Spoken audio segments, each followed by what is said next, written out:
Hello, everybody, and welcome back to another episode, a very special episode of Eat, Cry, Yap.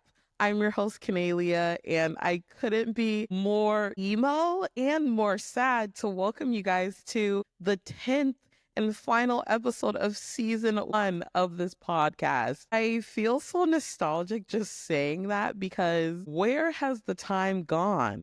Literally, I launched this podcast in January of 2025, and we are already 10 episodes in. And so I think I have to take a second to say thank you, number one, to all of you who have been tuning in week to week or whenever I could get back to posting the next episode for the week and sharing your feedback with me and checking out this content and letting me know what you think. This has truly been such an amazing experience. And I'm not saying all this because this podcast is going anywhere. I'm just saying this because I think it's so important to reflect on things that you do in your life, especially when you reach certain milestones. And so to have completed one full season of this passion project of mine is just such an accomplishment. And so I just want to say thank you to you guys and maybe give myself a little pat on the shoulder for doing the damn thing. Although it was scary and terrifying and imposter syndrome tried to kick my ass, this has been so much fun and I couldn't be more excited looking ahead to season 2 and all the things that I want to accomplish. And boy, do I have some updates for y'all this week. It has been such a busy time. I mean, life has been crazy. The world has been crazy per usual. Life-wise, your girl has gotten much busier at work, more than usual. I have some very, very important projects on my plate that I'm really excited about. But man, my work-life balance lately has not been the best. Stress kind of taking over during the workday. And then once I get off work, I'm just kind of oof, I'm wiped. And when I'm stressed, I cannot eat until I'm no longer stressed. For some reason, my stomach, appetite, we are not there. And so I find myself often eating, I don't even eat 3 meals a day. I really be eating 2. And I feel that's normal for adults. We can run on 1 meal. We may be hungry as fuck, but we can run on that. 2 meals practically feels like 3 meals some days. And I've been trying to get better at if I do not have the appetite to eat a meal, I need to start buying snacks, which is difficult for me because I'm not a snacker, bruh. If I'm hungry for a meal, or if I have a craving for something or I'm in the mood for something, it's usually a baked good. I love baked treats, but snacks, I've just never really been a snacker outside of when I was a kid, of course. And so I've been trying to make an effort to when I go grocery shopping to buy snacks that I know that I'll eat or that will give me nutritional value, because my ass will not eat until later into the day when I finally calm down and done the shit that I've needed to do, which just isn't the healthiest. And so that has been going on, and trying to figure out, because my lease is ending in July and I live in the city where I live, and your girl I've been living downtown for almost 5 years now. And look, when I was younger, it was one of my life goals to live in the city. And once I accomplished that and actually lived in the city, boy, did I not realize what you would be in for living in a big city or a city in general, because of all the things that comes with that territory. You've got construction almost all the time. Every week they are working on some different part of the city, and more often than not, they are always working on my building of all buildings. Then you've got the consistent street noise, and we're talking traffic, we're talking loud people, we're talking crazy people, we're also talking drunk people.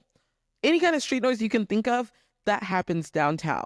And then you have police presence, because I don't live very far from the police department. And so my sleep, I feel, has gotten worse and worse over the years, because when I be staying up late, I be having FOMO. I don't want to go to bed too early because after work is my time to catch up on shit, right? But the consistent street noise, you could say that like I've gotten used to it, but sometimes it's so loud that like it will keep you up. And I'm realizing that, I don't want to live the city life anymore. Like I'm kind of ready to like move like a smidge closer to residential life in terms of like living in like a quiet neighborhood, but it can't be too quiet because your girl's a light sleeper. So, anyways, in a roundabout way, I'm saying your girl is planning to move.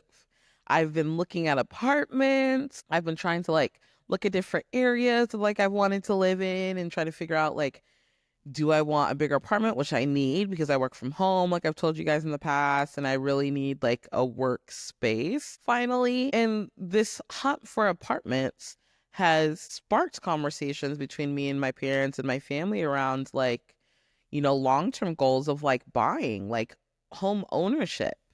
Now, your girl doesn't really have plans to like settle down and like have a family per se, but like when I do think of the things that I want, if I ever did have something that I would want to like pass on, generational wealth is one of those. And so I've been having conversations and like researching into like the home ownership process and what that looks like and like trying to figure out how realistic that is for me. I'm gonna be honest, y'all, like it is kind of intimidating, like more intimidating than I thought it would be looking into home ownership. Like, and maybe it's because like trust issues and like relationship trauma, maybe, but like it is scary.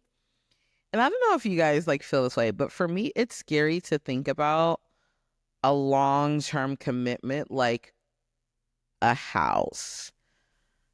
Like something that, if you can't afford to pay it all in cash, that you would be paying off for however many years, you set your loan for. Some people, are paying on their home for like 30 years or 20 years. And for me, that is just so like, that's a long-term commitment. Like, I don't even know if I want to get married. And so the fact that I'm considering, owning something for so long because I'm not going to buy it outright, I don't got that money. It's just kind of like intimidating and a bigger thing than I thought it would be, but it's definitely something that I want to do. And I'm realizing that like my style of home, because again, I don't really plan to have a family. My style, like I'm looking at like condos or like townhomes, and being in a place that has a high cost of living, boy, did I not realize how crazy the prices are. However, though, your girl has specific preferences for what she wants. Like, look, I'm not Bob the Builder. I'm not trying to put a whole bunch of money and sweat equity into a home. I am not the kind of girl. I'm a DIY girly in like a cutesy way. You feel me? So my taste is much bougier than my budget.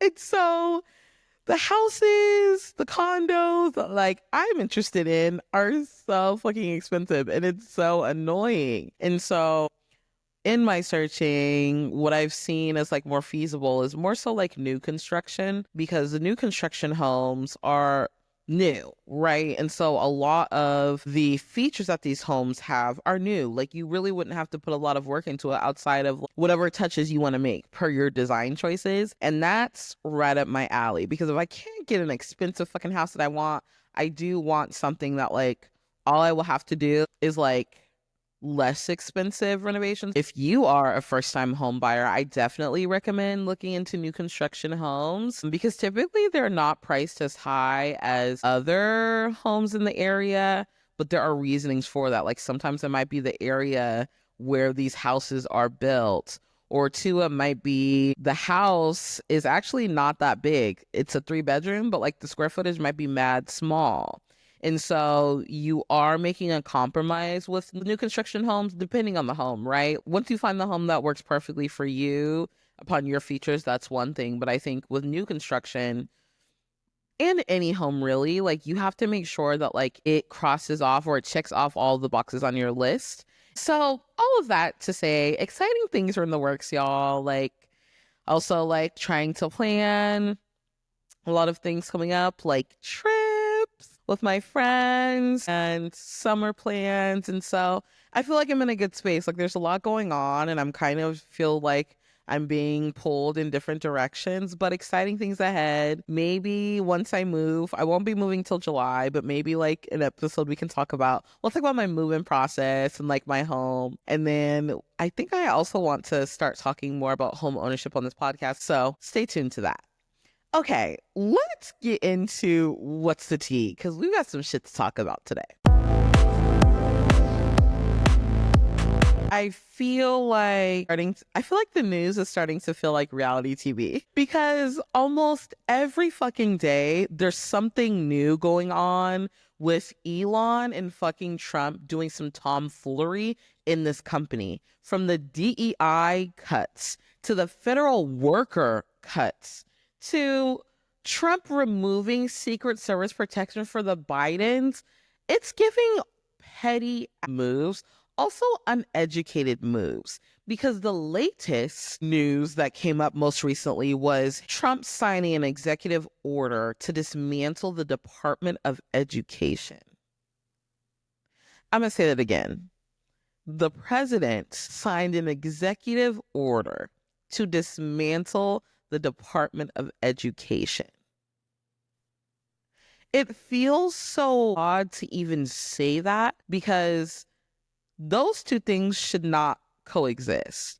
The president and the Department of Education being non-existent, that should not be a thing. There is a reason why we have the Department of Education. There is a reason why we have DEI initiatives in a country as diverse as this. There is a reason why we need federal workers. Because we, the people, under our protections, education, y'all. We need quality education for one, and we also need to ensure that education is accessible to everyone, not just the top 1%, not just the top 2%, but we also need the government to have less control over these subjects that are being taught in schools, because the Republicans have been fighting hard to get a lot of things taken out of things like history classes, like a lot of important history that they want to keep hidden. Why the president would want to get rid of federal workers? To me, in the government, there should be no such thing as we have too many people doing these jobs. Because one, the government is always in trouble. Number two, there are so many people that they are responsible for coverage for. And number three, we cannot have the government run like tech companies where they want to cut a whole bunch of people, but are cutting the wrong people who actually do the jobs that they're paid to do.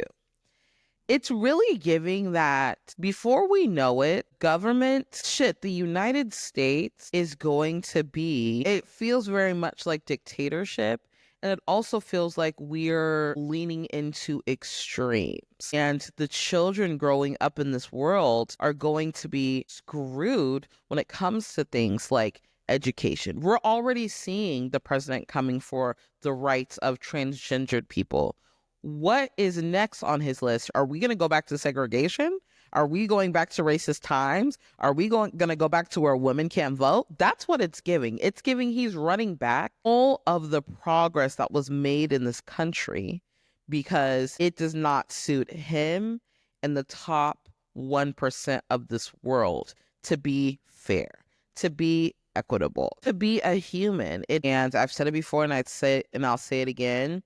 Having people in positions of power who are not qualified to do so will always set you up for failure. We see it in our regular jobs. We see it in customer service sometimes. We see it publicly, and we are seeing it in our government. And so it's giving concerning. And the hopeful piece of this is that judges are fighting back. Judges are reinstating judges are ruling to reinstate federal workers. States are suing Trump. Like, we have local and state governments for a reason, and we also have, other branches of government to fight against shit like this. And this is the time where they need to be doing their jobs. And this is where we need to be putting more and more pressure, because without that, we will have a reverse in so many rights and so many protections. And I don't know who would want to stay in a country that has a leader like this. And so I am curious to see if we are going to get to the point where there will be calls for Trump to be removed from office. But some say, well, is his vice president any better? And I'm going to leave that right there. Now, I will say Trump removing Secret Service protection from Biden it kind of gives like when you break up with somebody and like you hate your ex so much that like anything that you have in your life that's even like the last like semblance of him, it has to be gone. It just has to be gone because you cannot stand to see the sight, hear, smell, etc. of that ex. And that's what Trump gives. He gives a vindictive ex-boyfriend. Because what does having Secret Service protection, some, not all, some, for the family of a previous president, what does that do to you, Trump? How does that hurt your bags? How does that even affect you? Now, for one, I didn't even know that Biden had a daughter. All we have heard, I feel like, especially towards the end of his presidency, is about his sons, specifically Hunter Biden. But to hear that his daughter specifically and Hunter were named as the two folks that Trump was getting rid of Secret Service protection of, it's giving petty, it's giving vindictive, and it also gives, you were cutting out literally some of the least important things so that more money can go into your pocket, while in tandem you were cutting out the most important liberties we have in this country. It is so insane to me. And I feel like these motives, now, putting on my conspiracy theorist hat, I do not think these motives are solely Trump driven. I think that they are also being driven by other governments in his ear, advisors that are not qualified in his ear, as well as secret agendas. And I'm just going to leave that there to y'all's interpretation. But I just think that Trump is not smart enough to concoct all of these things on his own. Does that remove responsibility from him? Absolutely fucking not.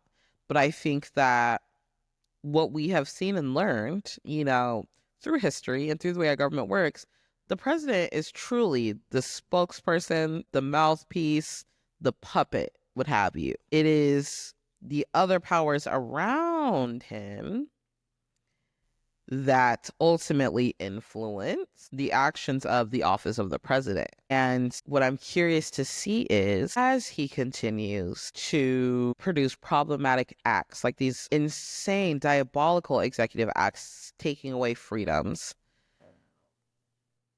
who is going to be the first around him to come from his head? Because we already see senators are already calling him out in these Senate hearings. We already see the people fighting against him.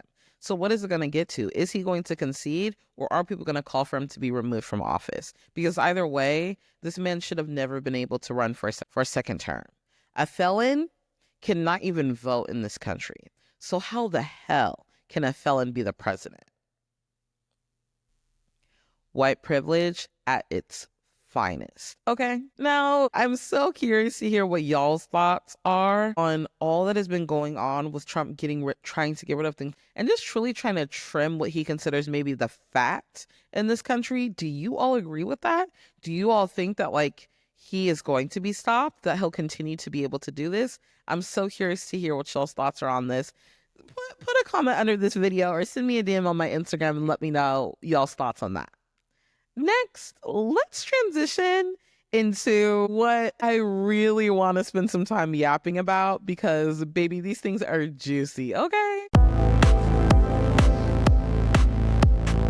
We have to talk about two movies that I saw recently and a show that is so near and dear to my heart that has been getting intense public scrutiny. Let's start off with the movies. Have y'all seen Trap on Netflix? Baby, if you have not seen this movie, I'm gonna need you to go online, Google Trap, watch the trailer, and that's all you'll need to do. For context, Trap is an M. Night Shyamalan thriller. Now, the name M. Night Shyamalan should already tell you that, baby, you were going to be on the edge of your seat, okay? Because if there's one thing that man does and he does well, are thriller movies. He also does a lot of horror movies. I personally love his thriller films.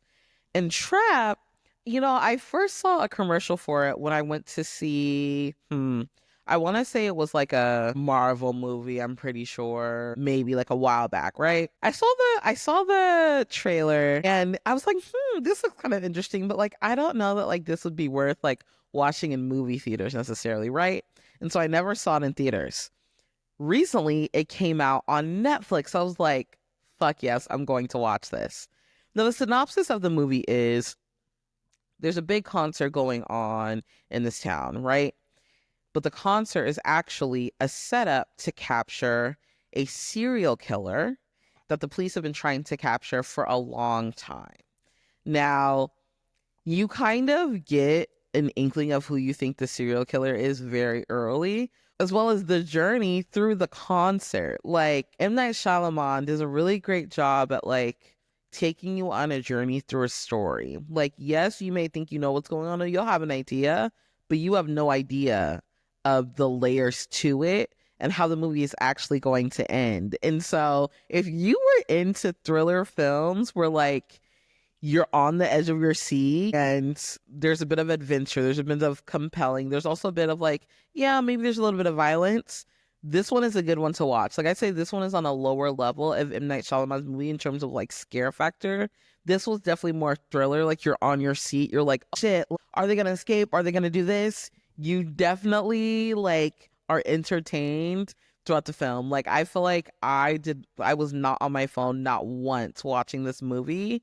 And I feel like that's a tall tale sign in 2025 of a good film, if it can keep your interest for the entire time. So I'm curious, y'all need to check out Trap, Trap, by M. Night Shyamalan on Netflix. You will not regret it if that is the style of movie that you were into watching. Next, we need to talk about Mickey 17.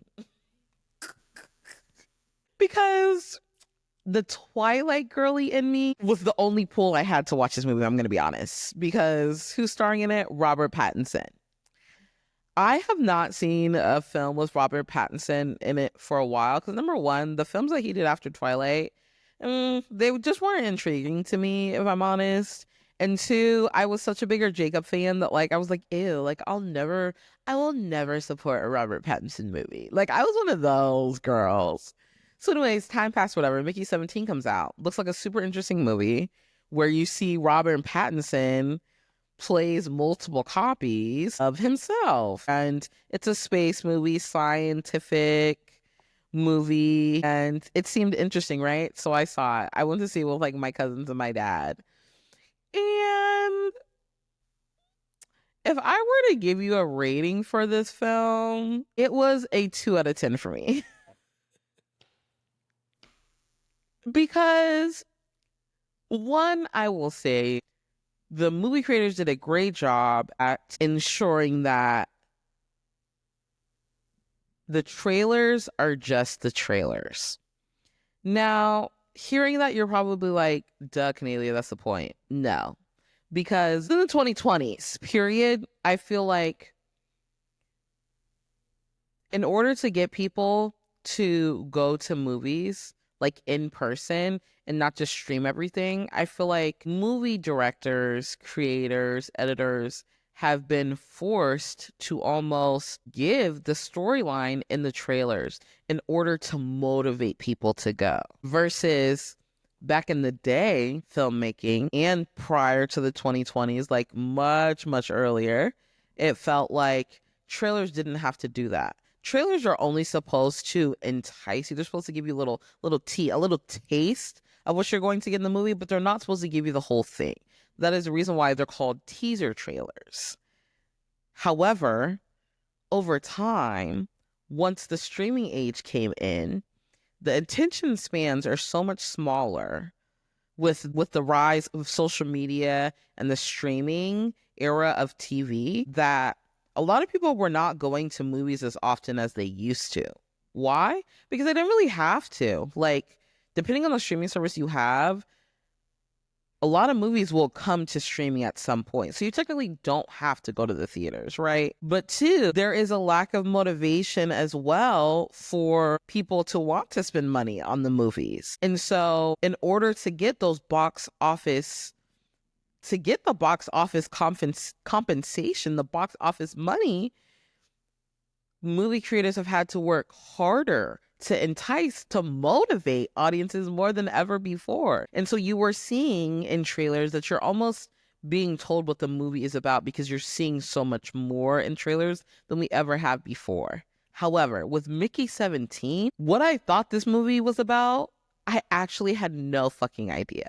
Because when I tell you this movie gave fever dream energy, that's exactly what it was so random, y'all. From the storyline, what was the plot? I couldn't tell you. To the scenes, there were so many random things. I'm going to give one spoiler just so you can tell how random this is.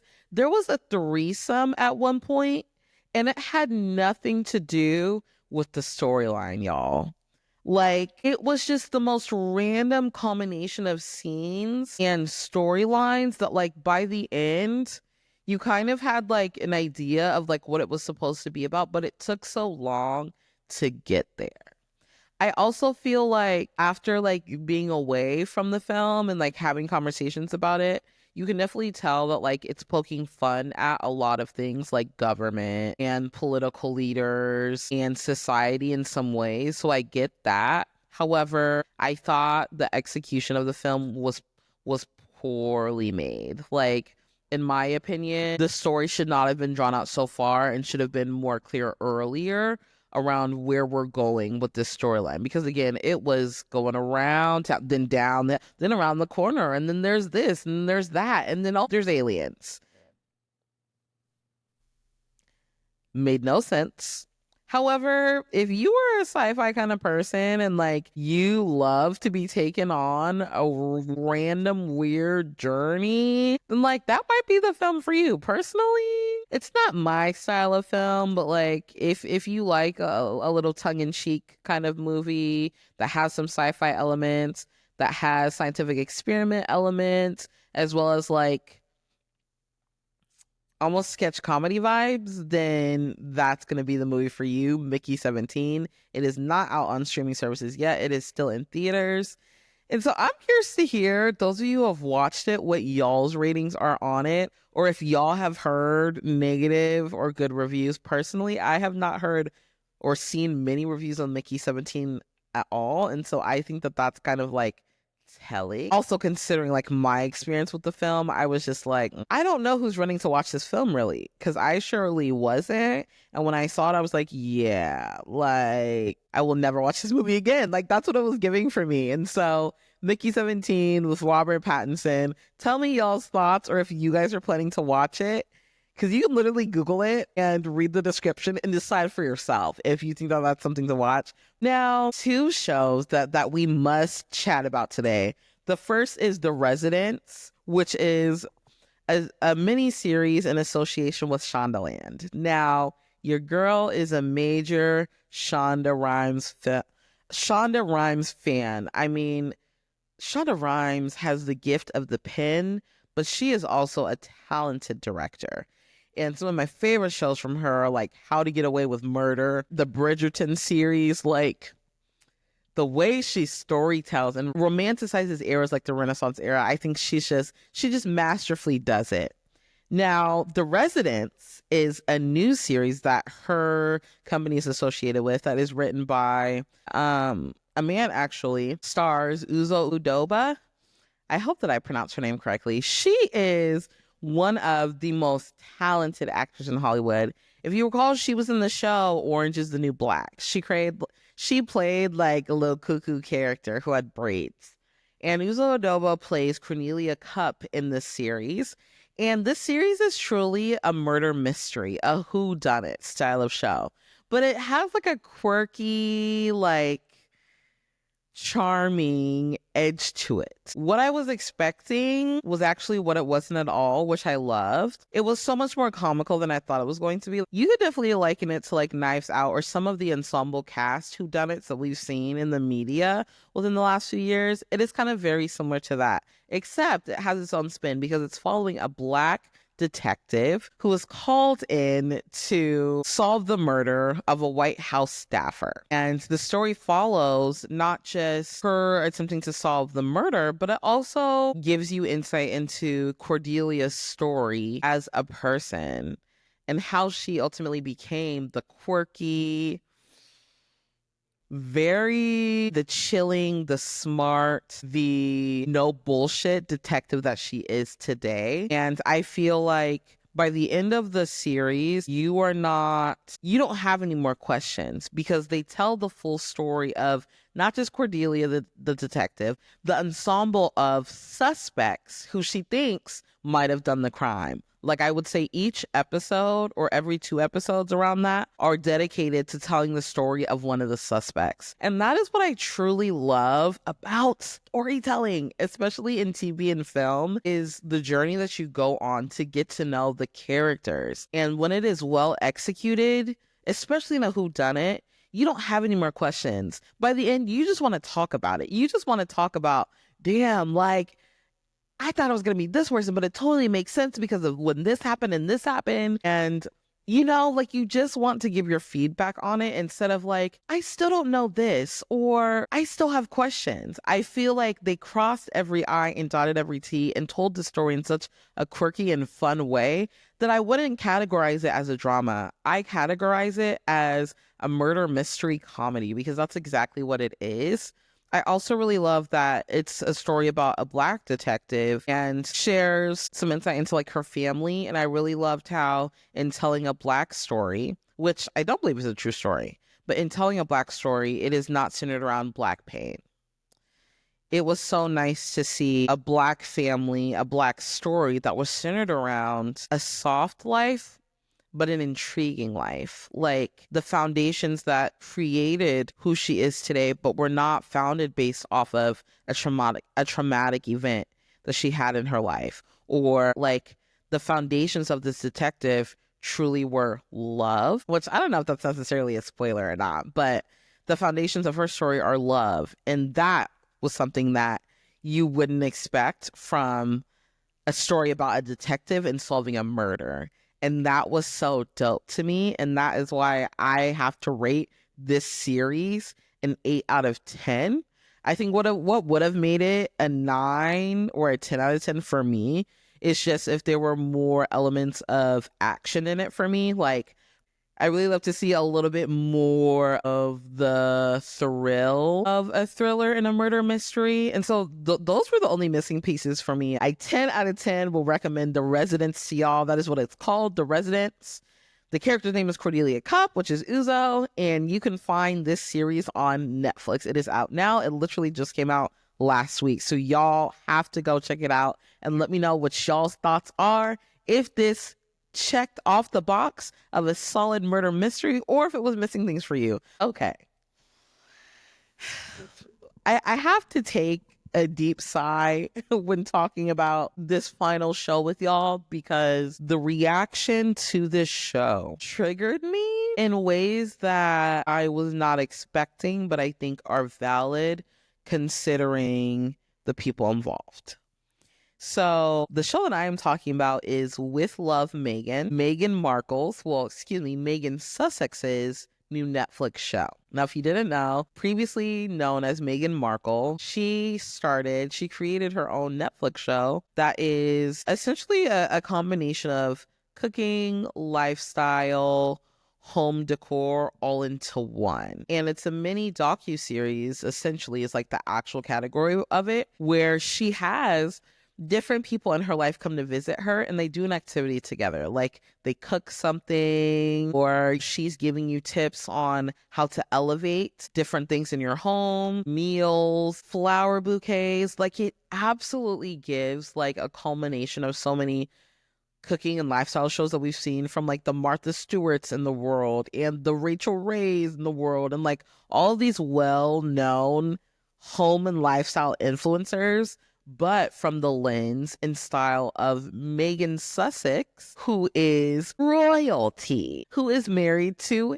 Harry from the royal family. Like, you get such a new lens on not just Megan as a homemaker and as a mom, but Megan as a person. Because through this docuseries, you hear her talk about while she's cooking or while she's doing something, giving some sort of tip on how to elevate your life, essentially. You hear her talk about different experiences she's had, and she makes references to like different jobs that she's had. Like, at one point, she worked as like a professional like scribe and was hired by a celebrity couple to like write their wedding invitations. Homegirl's penmanship is crazy. She also worked for the government at one point. She had an internship. I believe she said it was at the United Nations. She also went to an Ivy League school. She went to Stanford. Like, I completely understand. Not that I had any doubts about why Harry married her, because I'm not a hater, but I could completely see why he was so attracted to her as a person, because she is so well-rounded. Like, not only is she beautiful, not only did she have her own money, but she has filled up her cup with so many experiences. Like, not only did she have cool jobs, not only did she go to an Ivy League school, but she lived in Spain for some time, learned how to fluently speak a certain kind of Spanish. And so she was able to make friends with different people when she got married to Harry, because she was able to fluently speak other languages. And so I thought it was so fucking dope to get an insight glimpse into like who she is as a person and like her why behind who she is as a person, but to also see that like this woman has gone through so much. And every day she chooses joy.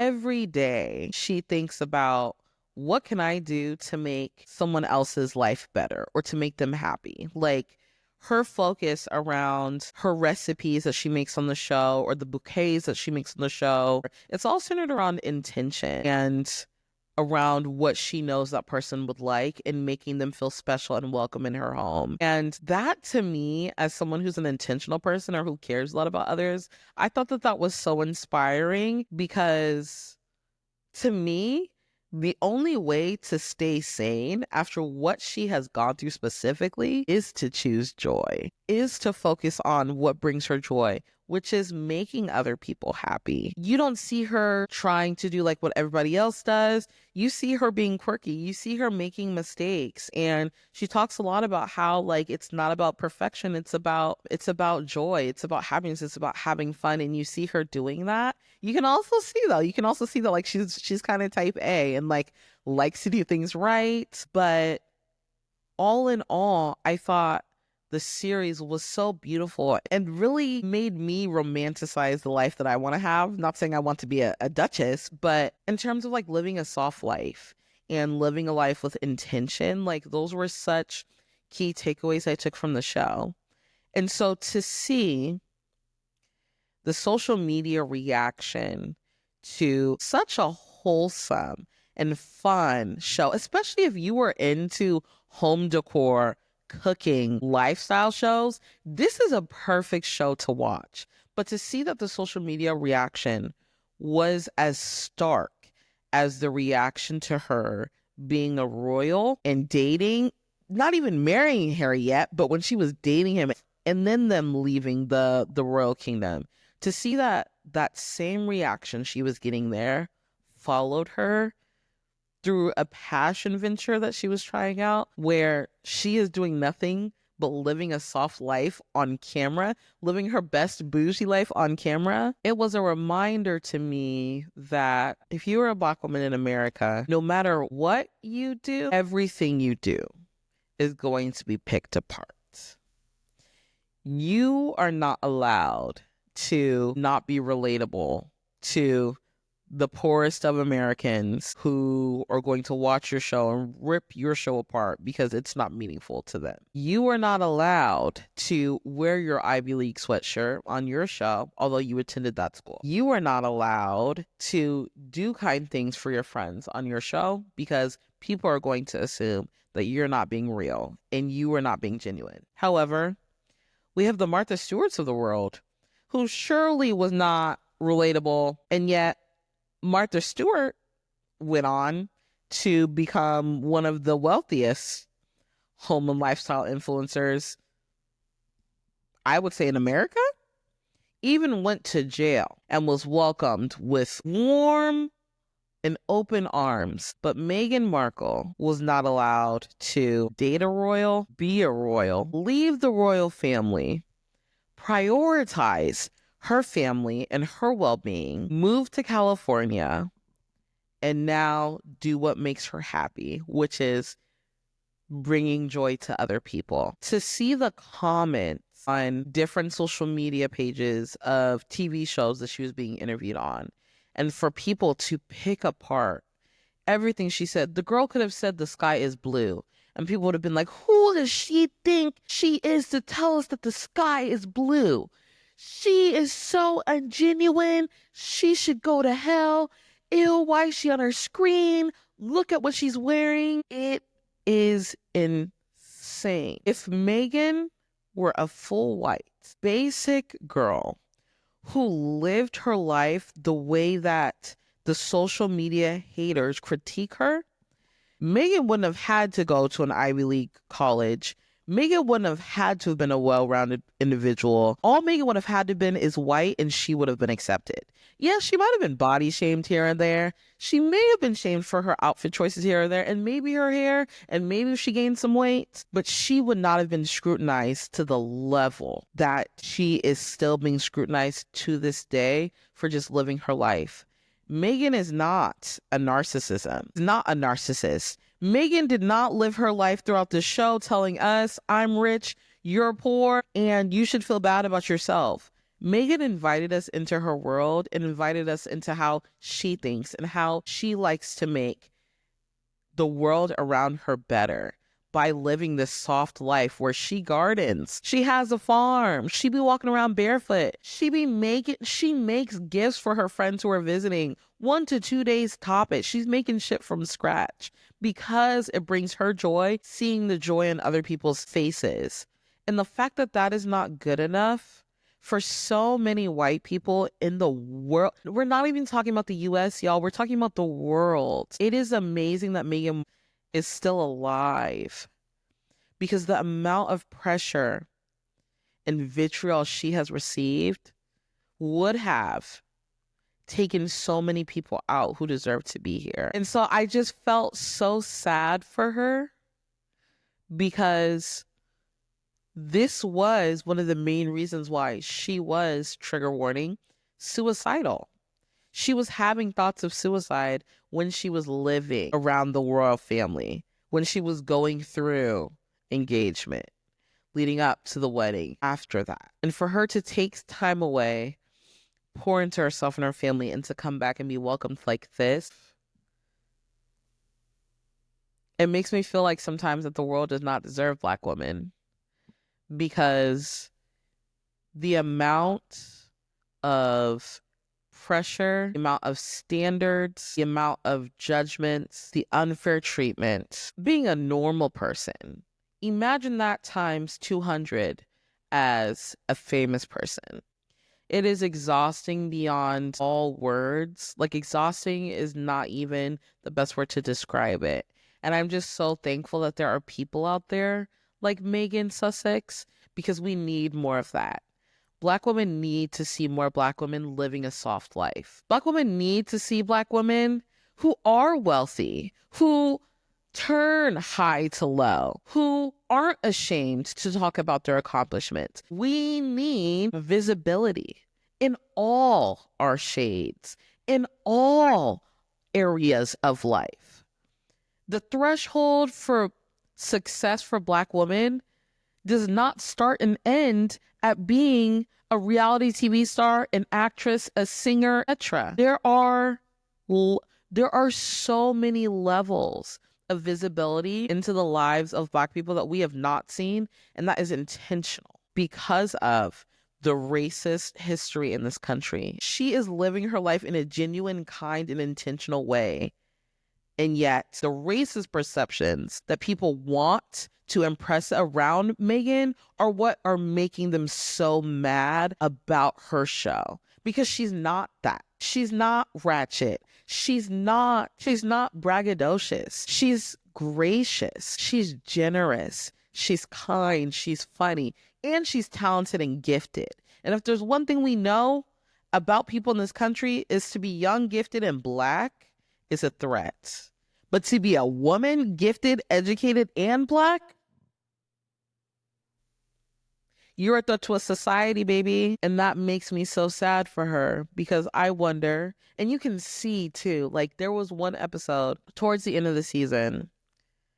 There was one episode where she had her friend, she owns an Asian skincare brand, and she was teaching Meghan how to make some sort of like facial scrub, I believe it was. And Meghan said to her, you know, one thing I learned about you is that I really am intentional about remembering this. She said something along the lines of, don't quote me, but she said something along the lines of like, perfection should not be the end goal. She was like, broken is actually beautiful. And her friend was like, correct, because just because something's broken doesn't mean that that's the end state and that's where it has to end. She was like, the beauty about broken things or things that need repair is that you can repair them. And that is what makes things so beautiful, because if things are perfect, there's no journey. There's nothing beautiful about it. It's just done. It's just the absolute. But broken things are the beautiful part of life. And you could tell that like, that really resonated with Meghan. Like her whole face, it was like you could tell that she felt seen. And I feel like in that moment you could tell that like she felt, and this is just my perspective of it, right? Like you got to watch it on your own and see what you got from it, but you could tell that like on a human note, for someone to validate that like even if you feel broken, you are more than beautiful, and because you will be able to repair and fix yourself, you are enough. Woof. Because imagine the imposter syndrome Meghan had. Imagine the breakdown she had where she felt broken and had no one around her to help her. You know what I mean? Like Meghan truly needed good people around her, and you can tell that she has that now. And I just watched that show having so much grace for her. And also feeling like I was watching like my rich auntie, far off auntie because we don't know her, living her best life and teaching me how I can live my best life with whatever I've got in my kitchen. You know what I mean? Like those are shows that I really love to watch. I can understand people not really feeling like they can relate to that. But here's the thing. Content, what we consume, you watch what relates to you. You watch what works for you. But downing somebody else for living their life authentically out loud shows more about your insecurities and your unhappiness with your life than it does with them. And I would just be remiss if I did not discuss that bigotry and racism out loud here on this platform, because do so many of us, not even on Meghan's level, experience different things that she has gone through in our private lives. And it is just so nice to see more Black stories that are not the prejudiced Black stories.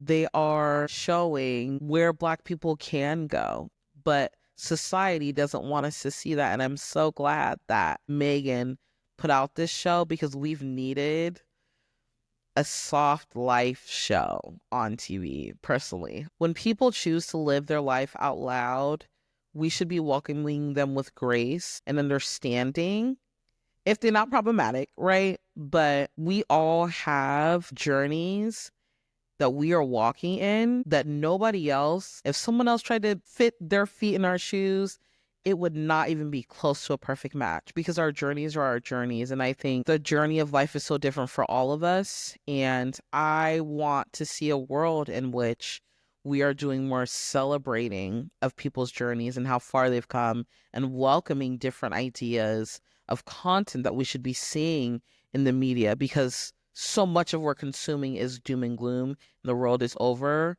and toxic chaos in a lot of things. And so Meghan Markle, thank you for sharing with us. And I hope that we'll get to talk about more stories on this podcast that are the non-traditional stories of Black stories, women and men and children in this country, and show the different areas and levels that we achieve.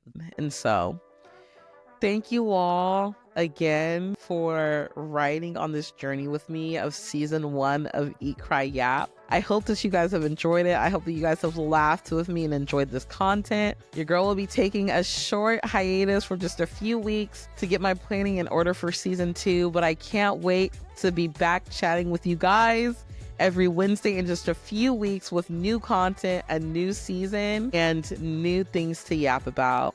Be kind to each other, stay safe, and I will see you guys very soon. Bye.